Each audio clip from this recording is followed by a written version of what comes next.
Hello and welcome back.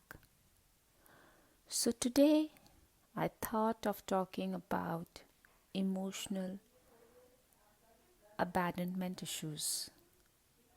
Why do we cry for someone who has broken our heart, insulted us, cheated, lied to us many times, and treated us like a doormat?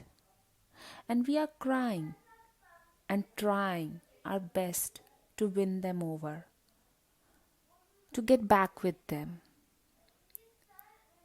This is a very huge and an in depth topic to be discussed about. So instead of making this video very long, I would make two videos on it in which we can talk about it and discuss how to deal with this kind of issues. Emotional abandonment doesn't happen, or I can say that this is something we develop as a child. I remember in my growing years, my parents were almost physically present all the times, but emotionally they were unavailable most of the times. Like, I was a good student, I used to get good marks, good grades. But whenever I came back home, my mother never appreciated me. Instead, she always put me down, comparing me to other kids. She fat shamed me because I was a chubby kid, and she always used to see bad things about me.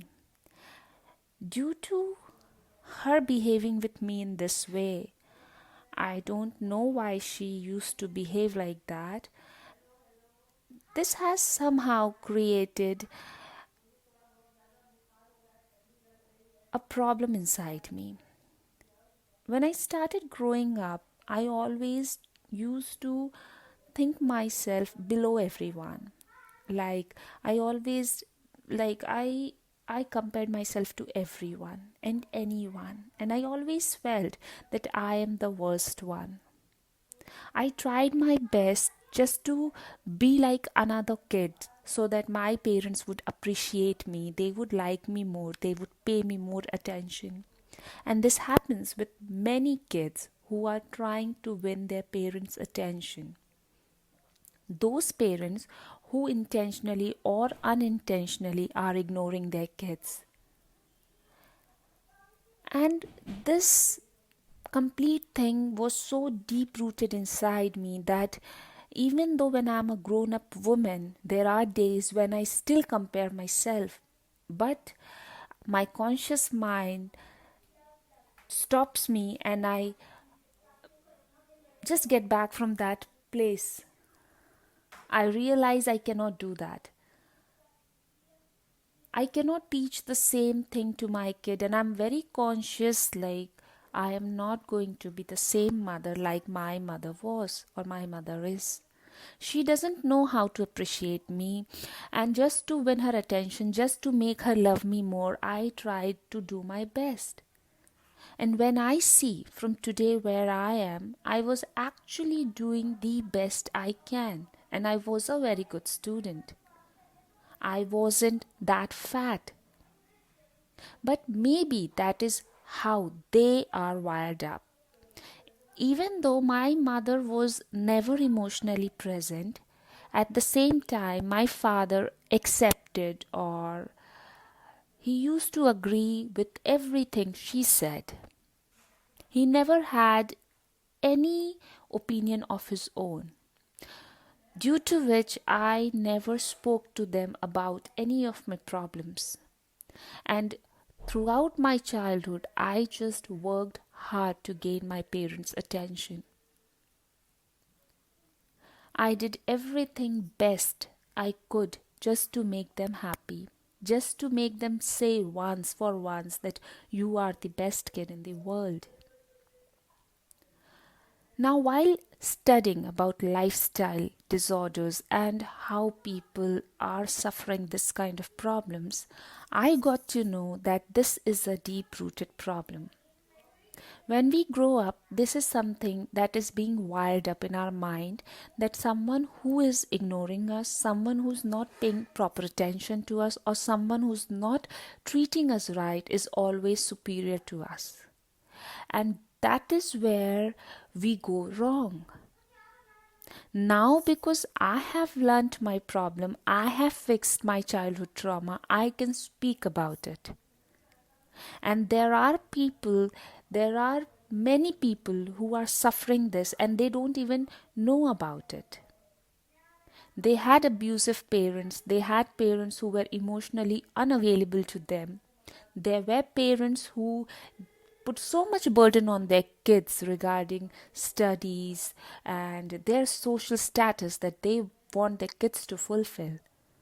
And due to which those kids, when they grow up, they latch on any relationship where they are not treated right, where they are not given proper attention, as if it is all about life and death.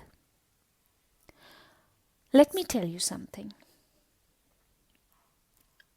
You cannot go ahead and change your parents' thinking, or you cannot go ahead and change your own childhood. But what you can do is that you can go ahead and treat that wound of yours, that trauma of yours, where you think you were not treated right by anyone, not your parents, anyone who was very close to you, who has not treated you right. You cannot do anything beyond your power to make them happy, because certain people are never happy and you can never make them happy, irrespective of how much you try, how much you do. I have seen people telling me, maybe I'm not enough, that is why he doesn't love me. Sweetheart, you are enough. You are everything. But there are people who doesn't want you. You cannot pine over a relationship which is no longer there. How could you beg someone, how could you plead someone to stay who doesn't want to be with you? Never ever put yourself down just to be with someone. You don't have to kill your self-respect just to gain someone's attention. It doesn't worth it. You are beautiful. You are talented. You are you, and that is your superpower. You don't need anyone to validate you. And remember that. How we can get over this childhood trauma is something I really need to talk about. I have been there, I had my own issues, so I know how to take care of it. So in my next video, I will talk to you guys about how we can fix this. Till then, take care, have a good day, bye bye.